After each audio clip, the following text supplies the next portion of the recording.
Magandang araw sa inyo mga banateros, matinding matindi, mainit na mainit kahit po Holy Week. Talaga nga namang mainit pa rin po ang politika dahil nga po sa hong si Senator Amy ay tila nakatanggap ng isang matagumpay na endorsement mula kay VP Sara Duterte. Nako, eto na, lupit. Pag-usapan natin yan. Kasi mga kababayan, iba-iba, kuro-kuro sa mga daan, sa mga kanto, pinag-uusapan ng lahat ng issue patungkol po dito kay VP Sara Duterte. Dumadami ang mga strategies. Kakaiba talaga. Alam mo, mga kababayan, ito lang masasabi ko dyan Ang tanong po kasi dito ay simpleng-simple lang. Simpleng-simple lang Ito po bang pagpasok ni Amy Kuno sa mga Duterte ay makakabuti o makakasama? Yan ang tanong na dapat nating maunawaan at maintindihan. More than the interpretation of every political analyst in the social media, ang tanong, makakabuti ba o makakasama ang pag-endorso ni VP Sara Duterte kay Senator Amy? Wag na natin bigyan ng kahulugan. Napakarami pa nating alam Marami pa dyan sa mga kanto-kanto. Keso strategy na naman po. Tanginang strategy yan. Nakakarindi na yung strategy na yan. Alam nyo kung bakit Pag hindi na natin ma-interpret yung mga ginagawa ng mga Duterte, lagi na lang natin binibigyan ng kahulugan o kaya strategy. Hindi ko sinasabing mali ang ginawa ni VP Sara Duterte Pero minsan kasi, hindi mo kailangan interpret yung mga bagay na ginagawa nila. Minsan, you just have to accept it. Accept in a way na ginawa lang nila yon because it's a personal choice. It's not about there is a strategy beyond that. There is a plan. Minsan kasi tayo, ewan ko ba kung saan natin nakukuha yung ganyang klaseng pagiging conspiracy theory na meron tayo. Minsan nga, di ba? Meron pa ako nabasa, sabi, yung pagkakulong daw ni Pangulong Duterte sa ICC ay grand plan mismo ni Duterte yun. Yun daw ang strategy niya. Nagulat talaga ako Alam nyo minsan, sa buhay, minsan kailangan lang nating tanggapin as is. Walang strategy. Minsan, tanggapin na lang po natin yung mga nangyayari. Minsan kasi, sa sobrang hindi natin matanggap yung mga nangyayari, ginagawan pa natin na napakaraming dahilan. Na napakaraming justification, ika nga. Para lang masabing tama yung ginawa ng isang tao o tama yung ginawa ng isang politiko. Minsan, meron lang silang galaw na personal. Ibig bang sabihin nito tama o mali? Depende Alam nyo minsan kasi, wag natin tingnan. Ito ako solid. Hindi po ako, kahit kailan hindi po ako nagbago. Sa katunayan nga, di ba? Kaya nga marami sa atin dito, inamin nila, nabudol sila, tas bumalik sila. Tapos nagsosorry pa dahil sana naniwala na lang kami sa iyo, banat ba dahil solid ka pala talagang Duterte. Sabi ko naman sa inyo noon pa Kaya lang, kahit ako po isang solid na Duterte supporter, hindi maki-question ng aking loyalty sa mga Duterte. Minsan kasi, ang tingin po natin sa mga Duterte ay masyado nang hindi nagkakamali. Masyado nang masasabi nating perfect na perfect. No, that's not true. No one is perfect. Only God. Di ba? Walang tao masasabi natin perfecto. Yung mga desisyon na ginagawa nila ay ganun din. Hindi ibig sabihin ay perpekto. Sa katunayan, isang matinding patunay po niya mga kababayan, nung panahon po na si VP Sara Duterte ay nag-unity team. Ang dami nagsasabi, strategy lang yan ng mga Duterte. Kunwari, sasabihin ni Tatay Digong na weak ang presidente na si Bongbong Marcos pero nandun naman yung anak niya. Strategy din yan Di ba mga kababayan, ang dami natin sinabing strategy po yan. Yung totoo. Yung interpretasyon natin sa pagiging weak ni PBBM, yung sinabi ni Duterte yon, hindi, strategy lang ni Duterte yan. Oh, and eventually, now, ang dami nagsisisi. Sana naniwala na lang pala kami sa sinabi ni Duterte nun. Kasi nga po, hindi ko sinasabing um, mali ang desisyon ni VP Sara Duterte dito kay Amy Marcos, ha. Pero, pwede siyang magkamali uli. Ulitin ko, hindi ko binababaho si VP Sara Duterte. Pero gayon pa man, hindi ko pwedeng sabihin na perpekto ang lahat ng kanyang desisyon. Maaaring magkamali, maaaring tama. Depende na po yan sa inyo kung anong interpretasyon nyo. Depende na rin yan sa mga gagawin niya. Pero isang sigurado ko, walang perpektong tao. Ang lahat po ng tao ay maaaring nagkakamali. Kaya nga po dapat timbangin natin ng lahat ng ginagawa ng tao. Whether we are a supporter of this person or not. Timbangin po natin. Huwag po tayo maging bulag. Basta ginawa niya, kailangan kami din ganun. Hindi po dapat ganun. Timbangin natin. Kasi, tandaan ninyo, dahil sa ganyan yung ugali, napahamak ang bayan natin. Hello? Meron bang nakikinig? Meron bang nakikinig? Dahil sa ganyang klaseng kaugalian, na hindi kasi in-endorso naman ni VP Sara Duterte si Marcos noon eh. So doon kami, may tiwala kami. Ano nangyari sa bayan natin?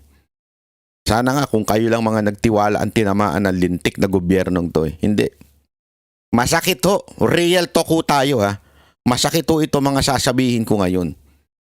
Pero nagkamali na tayo. O kayo pala in particular.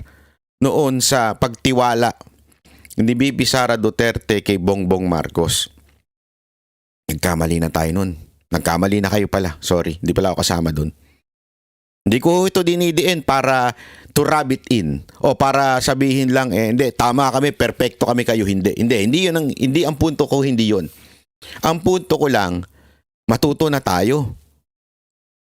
Last 3 years lang po yun. 2022 lang po yun. Hindi na ho tayo matuto uli ngayon. Pambihira. Ang bilis naman natin makalimot. Ang bilis naman nating nakalimot na ang isang VP Sara Duterte ay humingi ng patawad sa ating mga Pilipino dahil sa nangyari na yun. Ulitin ko, hindi ko sinasabing masamang tao si VP Sara Duterte, hindi ko sinasabing mali ang kanyang desisyon sa lahat ng bagay, hindi yun ang sinasabi ko dito. Ang sinasabi ko, matuto po tayong tumimbang. Tumimbang po na naayon sa talagang tunay nating pinaglalaban. Huwag po nating makalimutan mga kababayan. Ang pinaglalaban natin dito ay ang bayan. Nagkataon lang ang mga Duterte, particular na si Tatay Digong, ang nag-ayos ng ating bayan. Kaya natin sinusuportahan siya. Yung anak niya, ganun din ang ginagawa. Totoo din. Sinusuportahan natin si VP Sara Duterte na ayon ito sa gusto nating mangyari sa ating bayan, na magkaroon ng tunay na public servant. Hindi yung mga hipokrito, mga magnanakaw na government official. Kaya tayo sumusuporta sa mga Duterte. Wag po nating kagad isipin na kaya tayo minsan na napaparatangan na medyo ng ibang mga tarantado na sinasabi nila keso daw tayo ay masyado mga panatiko. Kasi nga minsan, hindi na natin tinitimbang. Ito na naman tayo. Dumating si Senator Amy. Kung papansinin ninyo, natatawa nga ako eh. Every time tinitingnan ko yung pasensya na ho, dun sa commercial na itim. Tila ginamit yung hearing para lang talaga makakuha ng suporta etong si Amy kay VP Sara Duterte. Alam mo, isa ako sa mga pumuri doon sa hearing na yun. Marami sa inyo iba bumatikos na wala namang kwenta yung hearing na yan. Ako po, sinuportahan ko yung hearing na yun. Sabi ko nga, may nagagawang maganda ito, dapat natin suportahan. Pero na-frustrate ako, yung ginamit yung hearing para lang pala makakuha ng suporta. Ganito kasi yung senaryo, mga kababayan. Tingnan natin yung sequence ng pangyayari sa Pilipinas. Sabi nga ni Malu Tiquia, nabasa ko siya sa mga sinulat niya sa Facebook. Maaring wala pa yung 10 na Duterte sa survey. Pero unti-unti na silang umaangat. Ibig sabihin nga daw doon, ang importante hindi yung sino yung naandun at this particular moment. Kasi may isang buwan pa eh. Diba? Nung sinulat niya yun, I think it was April 11 or 12. So may isang buwan pa. Ang importante daw tingnan sa isa survey ay yung direction o yung trend na tinatawag. Napakaganda ng kanyang paliwanag sa post na yun.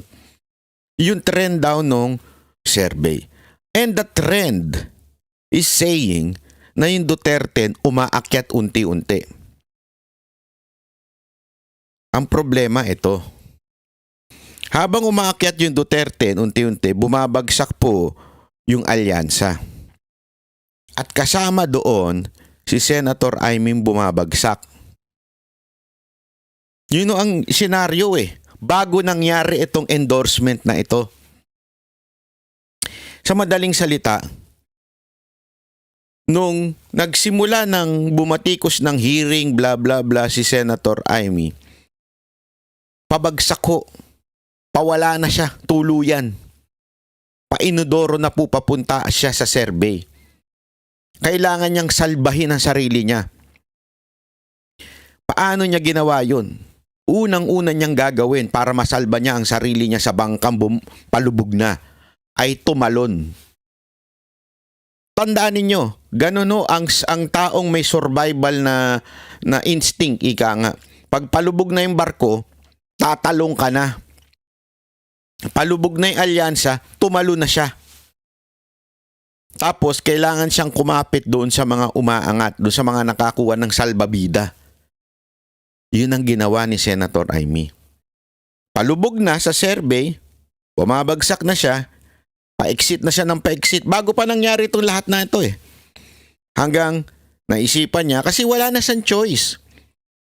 Alam niya na nasa gitna kasi siya eh. Hindi niya makuha ang loyalista, hindi niya makuha ang Duterte supporter, yung time na yun para lang siya mag-survive. Para siya mag-survive, alam niyo gagawin niya?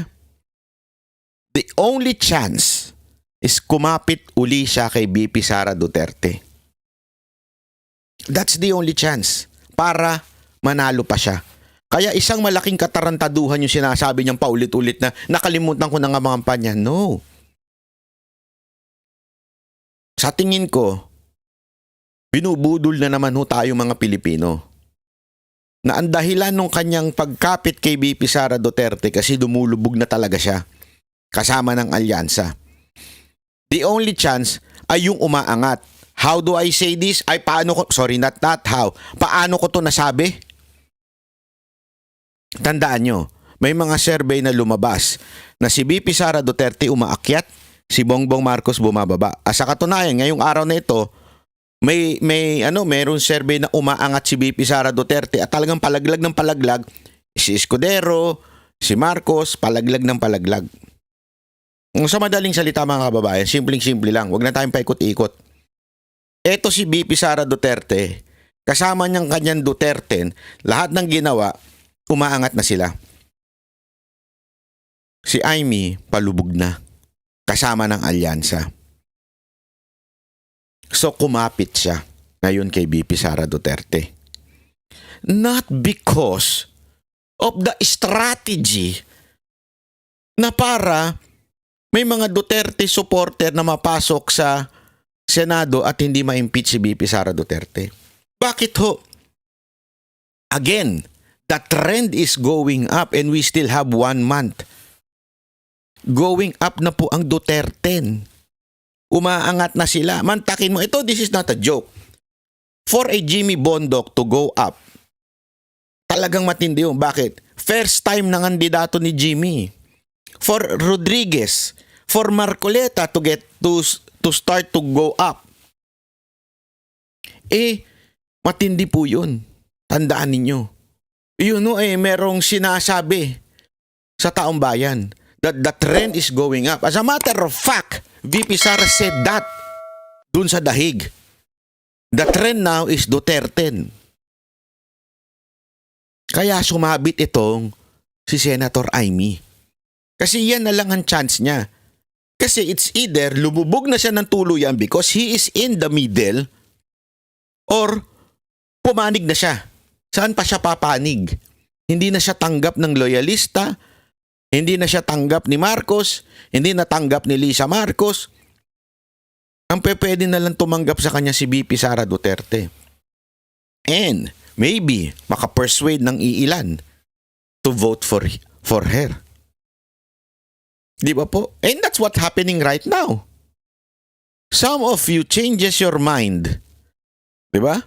O nagbagong inyong mga utak dahil inendorso siya ni VP Sara Duterte, which is nakuha niya ngayon yun. True, pagkapit niya dito kay VP Sara Duterte. As simple as that. Wala nang ibang strategy. Kasi, kung sinasabi ninyo na strategy para kasi ilan lang naman mapapasok dyan, 5 lang ang mapapasok sa Duterte, tapos kailangan ng... Chotomate gudasay. Sandali lang. Bakit nyo naman nasabi na 5 lang ang boboto against the impeachment of VP Sara Duterte? Bigyan ko kayo ng example. Do you think ang mga Cayetano magboboto against VP Sara Duterte? For me, I don't think so. Ito honestly, the Villars, I don't think so. Malabo din yan. Yan yung mga tapat. Ito pa, bibigyan ko pa kayo ng example. Para ho sa mga hindi ho alam. Alam nyo ho ba ang pamilya Revilla ay malapit din ho kay VP Sara Duterte? As a matter of fact, yung mga anak ni Bong Revilla sa Kamara ay hindi bumoto sa impeachment ni VP Sara Duterte sa Kamara. So what am I saying? Malaking katarantaduhan yung sasabihin kagad natin na 5 lang ang mapapasok na Duterte, tapos the rest boboto na yan para sa impeachment ni VP Sara Duterte. I don't think so. Yung pangalang fact na 5 lang ang mananalo sa Duterte, napakahina naman ho ng pananampalataya ninyo. Ang trend na nga paakyat. So doon pa lang, sablay na ho yung reasoning ninyo na maaring strategy lang ito para hindi ma-impeach si VP Sara Duterte. Yan ang ginagamit ng mga maka-Aimee. Yung mga pro-Aimee, yan ang ginagamit kunwari strategy lang para makakuha lang ng boto at manalo pa to si Senator Aimee sa eleksyon. Yun yung ginagamit lang nila. Pero in reality, paakyat na po ang Duterte. Sa katunayan, medyo nayanig nga dahil sa pagpasok ni Aimee. May mga nag-comment na galing sa Duterte na kinontra pa nung mga pro-Aimee. At kesyo hindi na daw nila iboboto. Akala ko ba gusto mo ng ano? Yun ang hindi ko magets eh. Bibigyan ko kayo ng example ha. Bibigyan ko lang kayo ng example. Ito. Ayan. Kilala niyo yan. Yan kasi nag-post si Jimmy Bondoc ng tungkol dun sa Duterte. Ito, ayan Duterte is the perfect 10. Yan ang sinabi ni Ibig sabihin, perfect ay kumpleto na, bla bla bla. Yan, tas may humirit nga dito hindi ko na lang itong Butch din na yan You are going against Inday Sara Duterte. Who are you fighting for? Sarili mo lang. Sa tingin mo ba mananalo ka ng walang endorsement ni BP? Ang babaw ng kanyang reasoning. You are against? So if I don't vote for Aimee, I am against BP Sara Duterte? Who are you to tell us that? Pa-English ka pa. Sino ka para sabihin sa amin na we are against Sara Duterte because hindi namin boboto si Senator Aimee? Package deal ba yan? Tatakbo ba si VP Sara Duterte?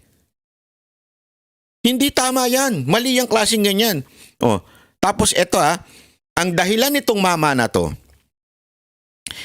para daw, yan ang pagbabasahin nyo, lahat ng mga post niya about Amy Marcos, para daw kasi ito strategy para dumami ang mga hindi bumoto pabor sa impeachment ni VP Sara Duterte. Okay? Pero kung titingnan mo dito, hihirit siya nang hindi ko na siya iboboto, si Jimmy Bondoc. O akala ko ba all along sabi mo, gusto mo iboto si Amy para yung mga boboto na for impeachment ay madamihan, dumami. Ibig sabihin yung mga kakampi kay VP Sara Duterte sa Senado dumami. Bakit di mo iboboto si Jimmy Bondoc? Tapos ang ipapalit mo si Gringo. Mas mataas naman si Jimmy sa survey kaysa kay Gringo. So what the nakikita niyo yung katarantaduhan, yung kalokohan ng ilang mga pro-Amy? Doon sa kanilang strategy namin ito. Strategy ito.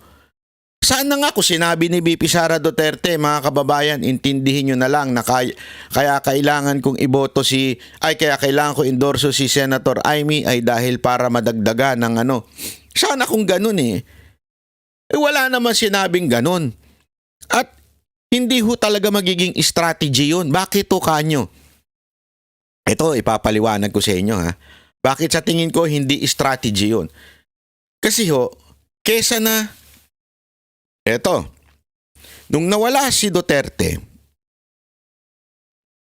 sabihin na natin kahit papaano nagkaroon ng medyo, kasi iba talaga yung karisma ni PRRD pag sumama sa kampanya. So nayanig nga yung campaign trail ng Duterte. Pero lumakas pa lalo. Nayanig pero lumakas lalo kasi yung mga tao nagkaroon ng somehow ginago nyo mga Duterte. Eto na lang Duterte nang iboboto na yun. Mas lalo tuloy ganun ang naging impact. Kaya nga umaangat sila Ito ang tunay na back up with science and math. Umaangat po Hindi po ako nagsabi niyan. Si Malu Tikiya ho nagsabi niya. Umaangat po ang trend ng mga Duterte. Isa pa. Sana kung ang concentration ni VP Sara Duterte ngayon ay dun sa Duterte. Kasi yun naman ang bilin ng kanyang ama kay Robin at kay VP Sara Duterte. Ipagpatuloy yung kampanya. Actually, mini-misquote pa nga nila yan kasi binanggit ni Amy sa isang interview. Kesyo parang ang dating daw, inutusan daw ni Pangulong Duterte si VP Sara Duterte at si Robin i-endorse si Amy. Yun ang parang pinalalabas ng pagsabi ni Amy dun sa press con na inutusan ni Pangulong Duterte. Walang sinabi si Pangulong Duterte na I don't think he will do that. Sa tingin ko lang po maaring mali ako. Pero sa tingin ko, siguro kesa sa mag-endorse o magpasok ng isa, mag-concentrate doon sa 10. Sabi naman ng ibang reasoning kulang pa naman ng 2 O edi dagdagan, walang problema. Walang problema kung gusto nyong dagdagan at ilagay si Amy, ilagay si Villar, walang problema. Kalayaan nyo naman po yan, kayo naman ang boboto. Pero ang punto ko, yung concentration ng kampanya ay naadun sa 10.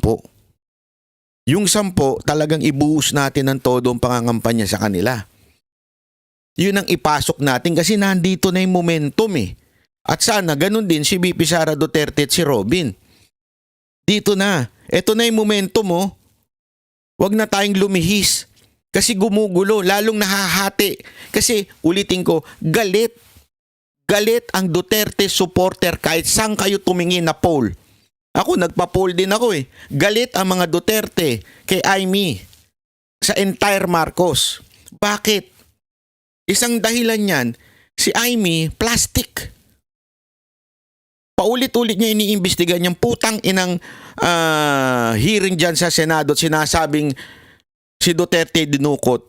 hinahanap yung mastermind. Sino pa ba ang mastermind dito? Walang iba kung hindi yung kapatid mo. Siya ang presidente. Siya ang uutos sa PNP. Siya ang uutos kay Remulla. Huwag na tayo magpasikot-sikot pa. Bakit ayaw mong ituro yung kapatid mo? Kasi nga, based dun sa press con, panoorin nyo yung press con. Wala siyang sinabi ko hindi. She's trying to save her brother. Period. That's the logic of all of these things that is happening sa kanya. Sa hearing, sa pagtakbo, to redeem the name of Marcos. That's it, to redeem the name of Marcos. Paulit-ulit yan. Tinuro ng tatay ko. Ito ang sinabi ng tatay ko. Palahanan ang kapatid ko, sabi ng tatay ko. It's all about Marcos. That wala hong bayan. Kaya nga sinasabi ko sa inyo mga kababayan this is not just about Amy Marcos, BP Sara Duterte, and PRRD. This is about the country, yung bayan. Asa na tayo? Hanggang kailan tayo paloloko sa mga politiko? Bayan ang pag-usapan natin, yung kaayusan sa bayan. Ito pumapasok na naman para paniwalain tayo, nakakampi siya. Pero ang tunay niyan, gusto niyang salbahin ang kapatid niya. Maliho. Kakainis kayong mga plastic kayong ina nyo. High blood ka ba, Natbay? Ang dami ko po nakakaing wagyu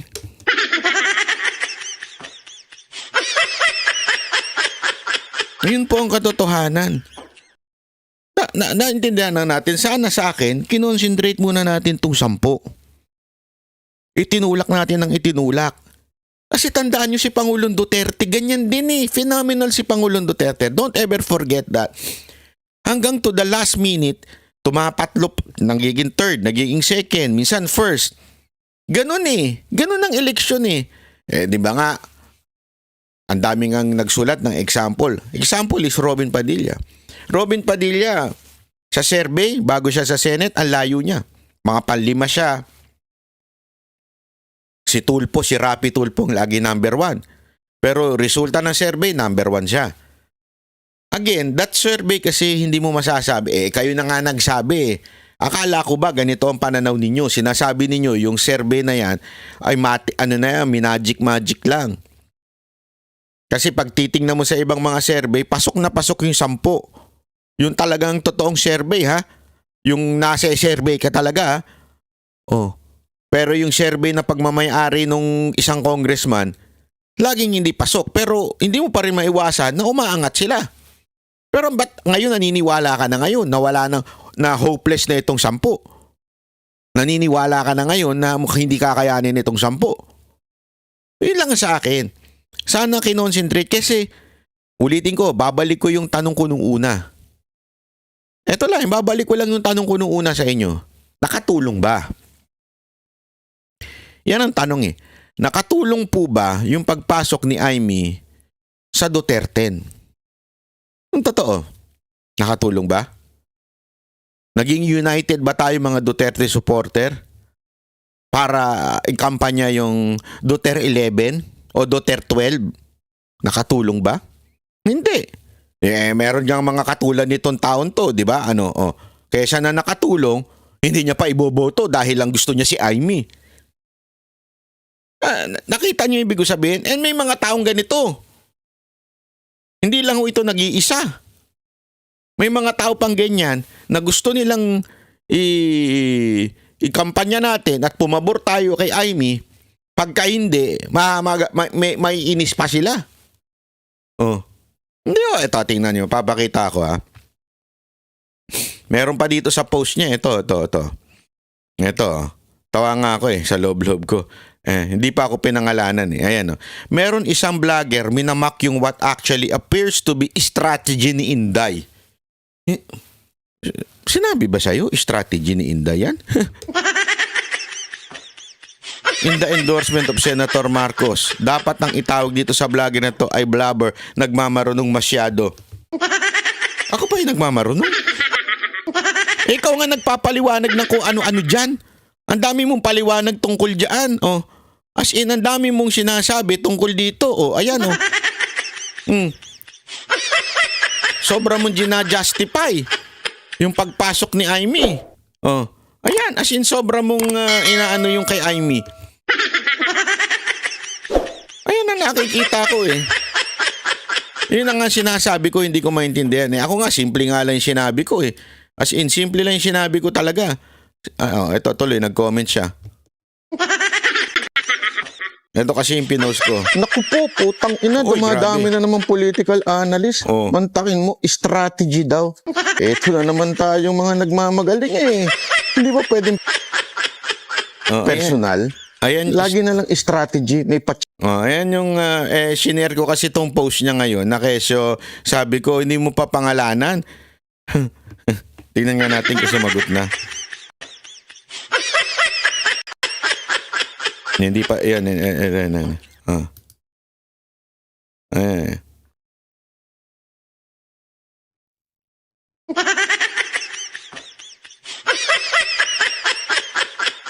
Dinisable daw yung comment dahil ayaw daw mabash. Yun ang nga sinasabi ko mga kababayan eh. 'Di ba?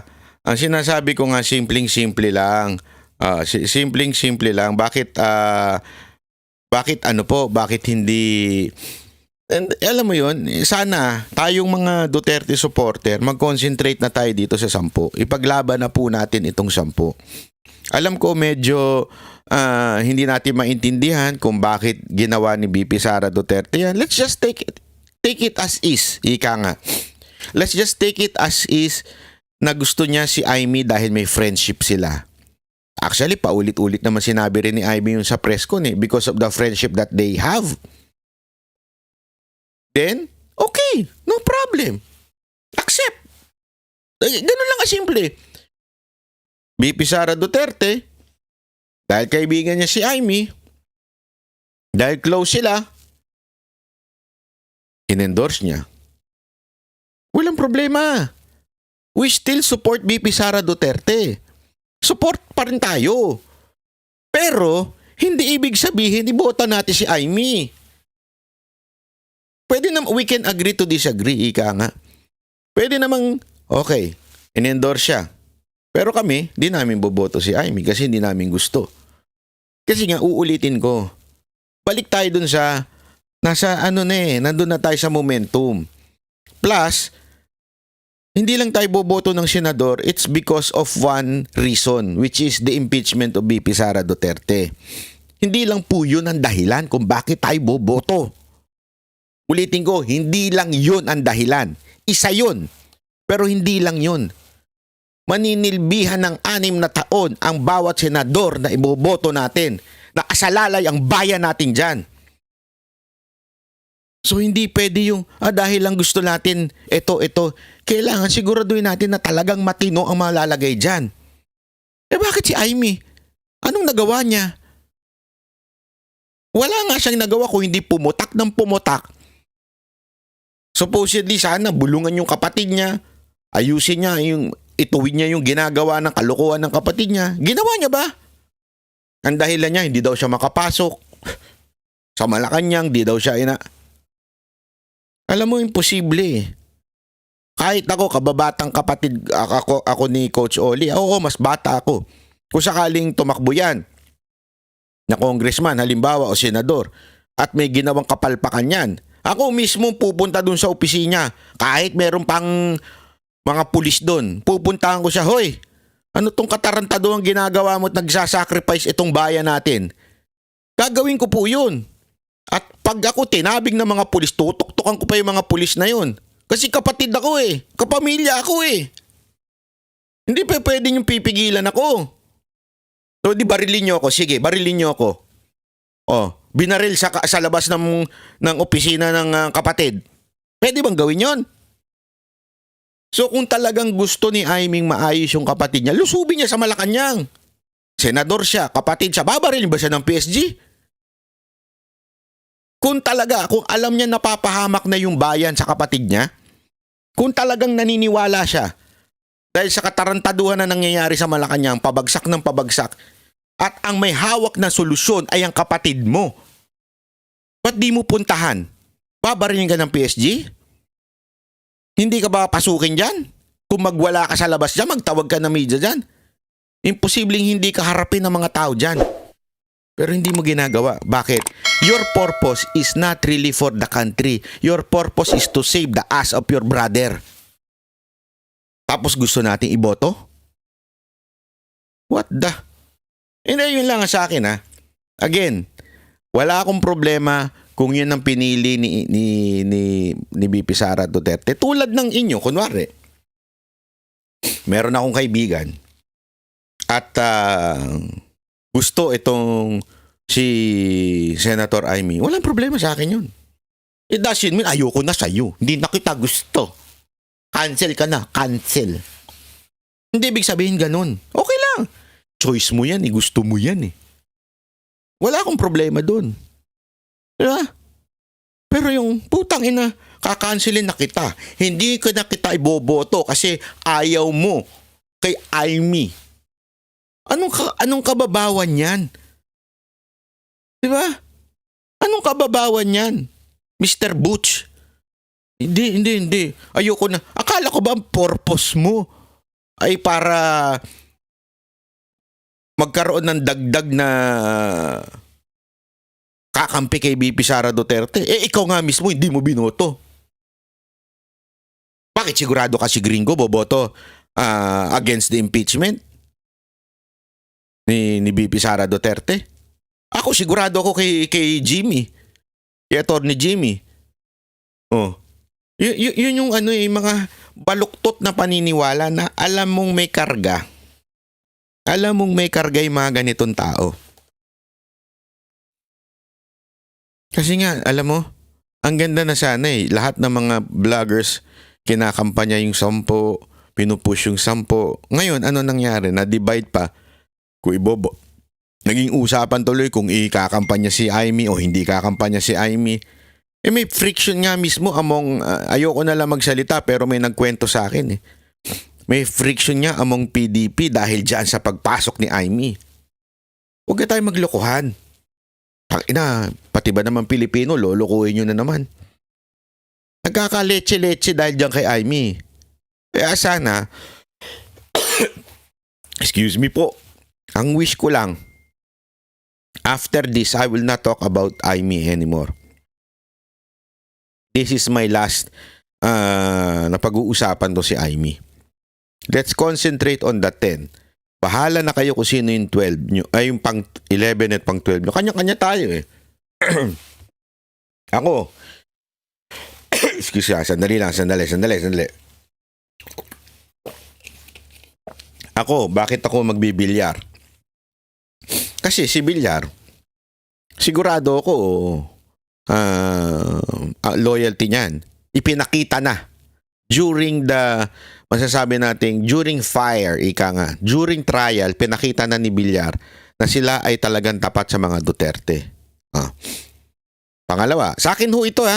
You may have other someone kung sino gusto ninyo.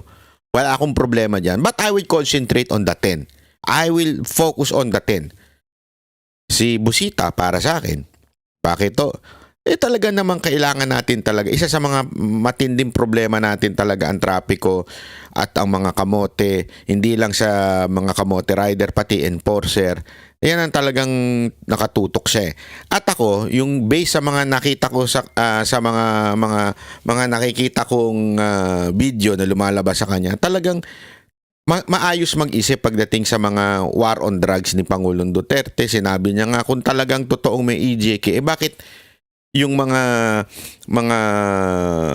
pumatay doon kay Kian nakulong? At hindi naman yan tinulungan ni Duterte para mapalaya yung mga pulis. Ibig sabihin, hindi kinukonsinti ni Duterte. Ang ganda ng paliwanag niya doon . Doon pa lang, mga kababayan, makikita mo na yung tao, ang pananaw niya, ang suporta niya sa Duterte, it's not because of Duterte per se, but because of what Duterte has done. Which is for me, mas matimbang yun kasi may dahilan kung bakit siya sumusuporta. Ang dami pa pang pwede.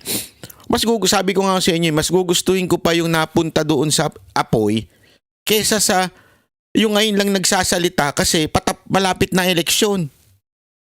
Di ba? O sabihin na natin yung iba, matagal na nagsasalita yan si Jaime. Oo, dumadakdak lang. Pero bakit siya sumama pa ng alyansa? Siguro makukonsider ko kung hindi siya sumama ng alyansa. Sumama pa siya nung una. Akala niya mabibit-bit yung kanyang palubog na karir. Hindi. Kaya ngayon siya sumama kay BP Sara Duterte. Kitang-kita ninyo, di ba? Doon pa lang, sumablay na. Ang dami pa. Kaya nga, halimbawa yung mga Revilla, lahat ng mga anak niya na congressman, hindi ho bumoto sa impeachment. Hindi ko sinasabing iboto nyo yan, ha? Ang sinasabi ko, merong pang mga ibang makukonsider na maaaring hindi bumoto for impeachment kay BP Sara Duterte. Di ba? Ang dami pa po. I mean, bakit itong isang tao na ito, ang sayo ha, again, wag ilabas natin yung endorsement ni BP Sara Duterte ha. Ilabas natin to sa usapan. Ang tanong dito, Jaime as is without BP Sara Duterte, would you vote for her? What are your basis? Yun lang yun. What are your basis? Ang dami pa Diba? Personally, I know some candidates na alam kong anti-impeachment kay BP Sara Duterte. I won't name names anymore. Pero I know hindi sila pabor na ma-impeach si BP Sara Duterte. Ang dami pang pwedeng iba. Bakit ito lang si Senator Jaime? Which is huli na. And I think kaya niya ginawa ito kasi palubog na siya. Pa-exit na siya. Kaya kailangan niya ng kumapit uli. Which is what she did noong 2022 sa kapatid niya. So it's just the repeat na lang po ang nangyayari ngayon. Nasa sa inyo na yun ngayon. Kung yung repeat na yan, magpapa-repeat kayo ng pambubudol. Nasa sa inyo yan. Bahala ho kayo. Basta ang akin lang, huwag nyo namang araw-arawin ng pagiging tanga. Sorry huwag po natin araw-arawin. Araw-arawin na lang natin na hayaan natin na mabudol tayo ng mga politiko. Sorry for the term, pero that's what happened noong 2022. Nagpakatanga tayo, nagpabudol tayo kay Marcos. Eto na naman, uulit na naman sila. Papabudol ka uli? Anak naman ng wewe. Ano naman katarantaduhan yan? Di ba? Ang bilis nyo naman makalimot. 3 taon pa lang nakakaraan, nakalimutan nyo na. No more Marcos.